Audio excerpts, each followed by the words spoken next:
दोस्तों, भारत का एक ऐसा रहस्यमय मंदिर जहां लोग तो क्या देश की सरकार तक जाने से डरती है। आस्था के अलावा यहां वो सब कुछ होता है जो लोगों को डराने के लिए काफी है। जब अंग्रेजों के बड़े बड़े समुद्री जहाजों को इसी मंदिर ने अपनी तरफ खींचकर डिस्ट्रॉय कर दिया तो ब्रिटिश गवर्नमेंट ने इस मंदिर को चारों तरफ से सील करवा दिया। लेकिन उसके बाद जो कुछ हुआ उसे सोचकर आज भी ब्रिटेन की गवर्नमेंट कांप जाती है और लोग तो ये भी बताते हैं कि उस मंदिर के भीतर नाचने, गाने और चीखने चिल्लाने की आवाजें सुनाई देती हैं। बंद मंदिर के अंदर क्या हो रहा है जानने की कोशिश तो बहुत हुई, लेकिन सरकार की हर कोशिश नाकाम साबित हुई। ओडिशा की राजधानी भुवनेश्वर से करीब 65 किलोमीटर दूर एक छोटा सा शहर कोणार्क, यहाँ बना हुआ है भगवान सूर्य का सबसे बड़ा और प्राचीन मंदिर, जिसे लोग रथ टेम्पल के नाम से जानते हैं। ये मंदिर जितना ज्यादा खूबसूरत है दोस्तों, उससे कहीं ज्यादा रहस्यों से भरा हुआ है। एक समय में इस मंदिर की सभी मूर्तियां हवा में तैरने लगी थीं, जिसे देख हर कोई हैरान था और लोग डर कर भाग गए थे। चंद्रभागा नदी के नजदीक बना ये मंदिर 700 सालों से भी ज्यादा पुराना है। इस मंदिर को 1250 में ईस्टर्न गंगा डायनेस्टी के महान सम्राट नरसिंह देव ने बनवाया था। उस वक्त दिल्ली सल्तनत की शुरुआत हो चुकी थी और मुस्लिम शासक दिल्ली से बाहर भी अपनी बाउंड्री को बढ़ा रहे थे। ओडिशा भी उनकी नजर में था, जिसे वो अपनी सल्तनत का हिस्सा बनाना चाहते थे। लेकिन राजा नरसिंह देव मुस्लिम शासकों के उस एम्बिशन को कुचलने के लिए बिल्कुल तैयार थे। जंग बहुत भयंकर थी, लेकिन राजा भी भगवान सूर्य देव का सच्चा भक्त था। मुस्लिम फौज को कुचलने में उसको देर न लगी।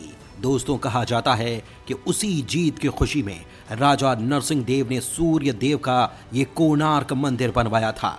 मंदिर को पूरा होने में तकरीबन 12 साल से भी ज्यादा का वक्त लगा, जिनमें 1200 कारीगरों ने दिन रात मेहनत की। लेकिन इसके बावजूद मंदिर का काम पूरा नहीं हो सका, जिसे फिर बाद में धर्मपदा नाम के कारीगर ने पूरा किया था।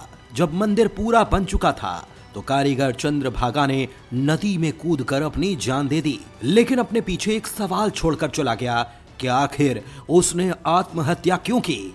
और ये रहस्य आज भी एक रहस्य ही है। दोस्तों, इस मंदिर की कंस्ट्रक्शन की गाथा को बादशाह अकबर का दरबारी अबुल फजल अपनी किताब आईने अकबरी में लिखा है, जिसके मुताबिक कोणार्क के रथ टेम्पल को बनवाने में राजा नरसिंह देव ने 12 सालों में जितना खजाना इकट्ठा किया था सब कुछ लगा दिया, क्योंकि वे सूर्य देव के बहुत बड़े भक्त थे। नरसिंह देव ने सुना इस रथ टेम्पल को बनाने से पहले ही ये डिसाइड कर लिया था कि इस मंदिर को ऐसे बनाना है जो अपने आप में अनोखा हो और धरती पर कहीं भी इस तरह का कोई भी स्ट्रक्चर ना हो।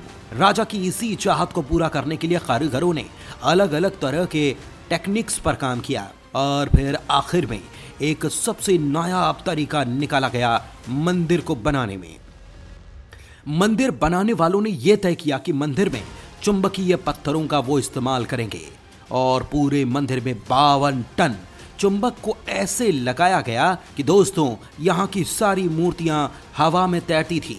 इतना ही नहीं, मंदिर में इन पत्थरों के कारण इतनी ज्यादा पावर मंदिर के आसपास पैदा होने लगी कि बंगाल की खाड़ी में चलने वाले जहाजों को मंदिर अपनी तरफ खींच लेता।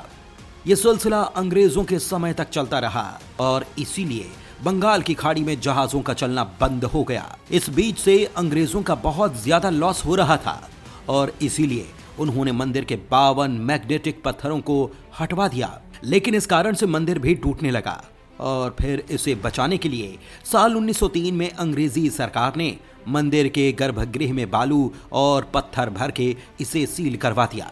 एक्सपर्ट्स का मानना है कि बालू स्ट्रक्चर के भार को अपने पर ले लेगा, लेकिन ऐसा हुआ नहीं क्योंकि रेत खिसकने लगी। लेकिन 119 साल के बाद बालू को हटाकर मंदिर को मजबूत करने का फैसला लिया गया। मंदिर में उस वक्त कई टन बालू भर गया था, जिसे अगले 3 साल में निकालकर मंदिर को डेवलप किया जाएगा। इसके लिए 4 फीट चौड़ी और 5 फीट ऊंची एक सुरंग बनाई जाएगी, जिसमें मैकेनिकल वर्किंग प्लेटफॉर्म तैयार होगा और इस प्लेटफॉर्म पर लिफ्ट और ट्रॉली से गर्भगृह से रेत और पत्थर निकाले जाएंगे। सूर्य मंदिर का डिजाइन इतना शानदार है दोस्तों कि इसके मेन गेट पर सुबह की सूर्य की पहली किरण पड़ती है। लेकिन ये दुर्भाग्य है कि 13वीं सदी में जो खूबसूरत सा मंदिर राजा ने बनवाया था वो कई बार टूट चुका है। मंदिर के टूटने के पीछे भी कई कहानियां आती हैं, लेकिन सच क्या है किसी को नहीं पता। कुछ लोग मानते हैं कि समय के साथ मंदिर का स्ट्रक्चर कमजोर होता चला गया और फिर टूट टूट कर गिरने लगा, लेकिन कुछ लोग इसके लिए मुस्लिम शासकों को जिम्मेदार मानते हैं।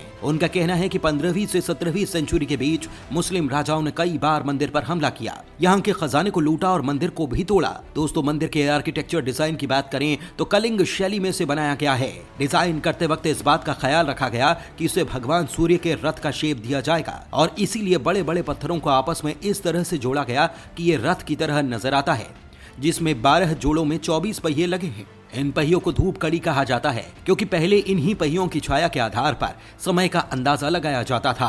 मंदिर के डिजाइन के बारे में लोग ये भी कहते हैं कि पौराणिक कथाओं पर बेस्ड है ये मंदिर, जिसके मुताबिक भगवान सूर्य अपने रथ पर बैठकर आसमान में पूर्व से पश्चिम की ओर घूमते हैं और उस रथ को 7 शक्तिशाली घोड़े खींचते हैं और यही रूप मंदिर को दिया गया है। दोस्तों, मंदिर के मेन गेट के सामने ही 2 मूर्तियां हैं, जिनमें एक हाथी को एक शेर ने गिरफ्त में लिया हुआ है। शेर को घमंड का और हाथी को धन का प्रतीक माना गया है, जिसका मतलब होता है कि घमंड इंसान की सारी संपत्ति को बर्बाद कर देता है। मंदिर कॉम्प्लेक्स के मेन मंदिर को ड्यूल कहा जाता है। इसके चारों तरफ कई छोटे छोटे मंदिर बने हैं, जिनमें दूसरे हिंदू देवी देवताओं की मूर्तियां स्थापित हैं।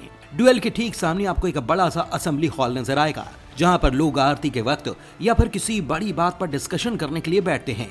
इसे जगमोहन कहा जाता है। मंदिर को बनाने के लिए बड़े बड़े पत्थरों को पॉलिश करके इन्हें इस तरह से आपस में जोड़ा गया कि बाहर से इनके जॉइंट्स का पता लगाना आसान नहीं था। अगर हम ओरिजिनल टेंपल की बात करें तो इसके मुख्य पूजा स्थल को विमान कहा जाता है। जी हाँ, 229 फीट ऊंची थी, लेकिन 1837 में ये कोलैप्स कर गई। 128 फीट ऊंचा जगमोहन, जो कि ऑडियंस हॉल हुआ करता था, अब भी सरवाइव कर रहा है। दोस्तों, मंदिर की हर दीवार को ऊपर से लेकर नीचे तक खूबसूरत मूर्तियों और दूसरी कलाकृतियों में गढ़ा गया है, जिसमें मेल फीमेल म्यूजिशियंस की मूर्तियां वाणी, सारंगी जैसी म्यूजिकल इंस्ट्रूमेंट्स को हाथ में लिए हुए देखे जा सकते हैं।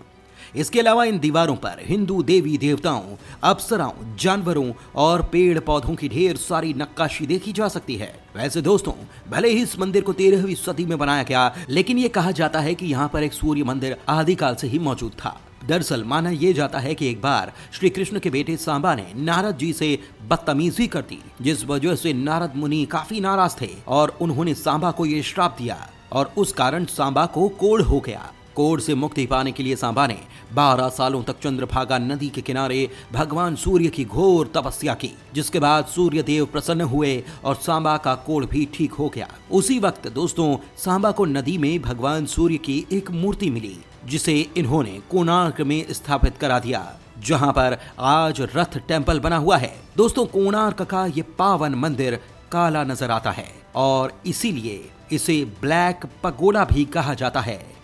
धन्यवाद।